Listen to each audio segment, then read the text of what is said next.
The teacher's greatest magic trick is not filling minds, but committing identity theft.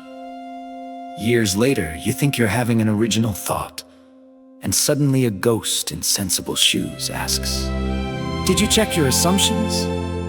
The student becomes the ventriloquist dummy of a benevolent haunting. A bad teacher plants answers. A good teacher plants questions. Answers are cut flowers.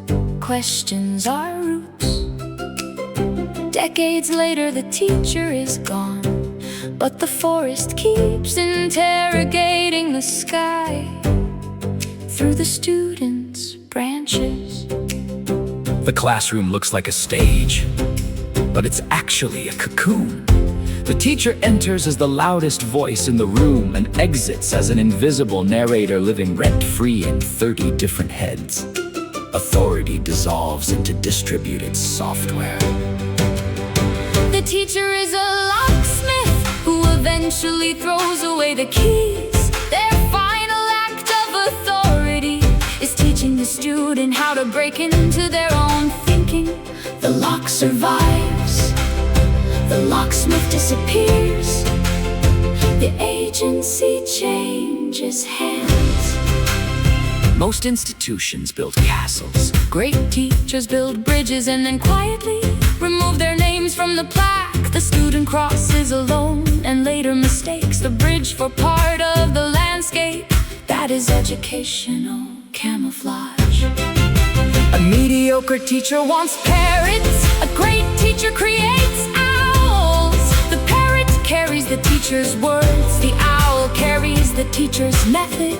One reproduces sounds, the other reproduces judgment. Civilization depends on knowing the difference.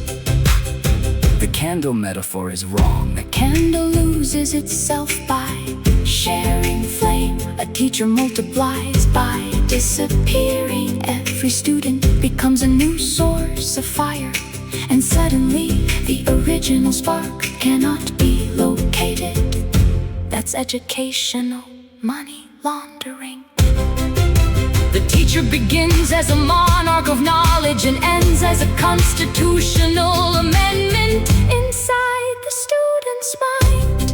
Every new idea must now pass through committees named curiosity, skepticism.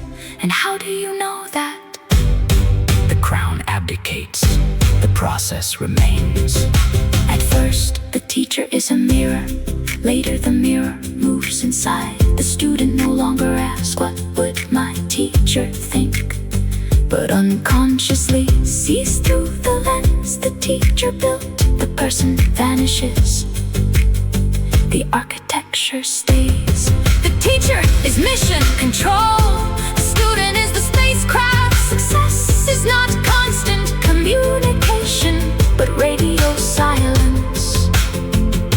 If mission control is still giving instructions 20 years later, something failed. The highest achievement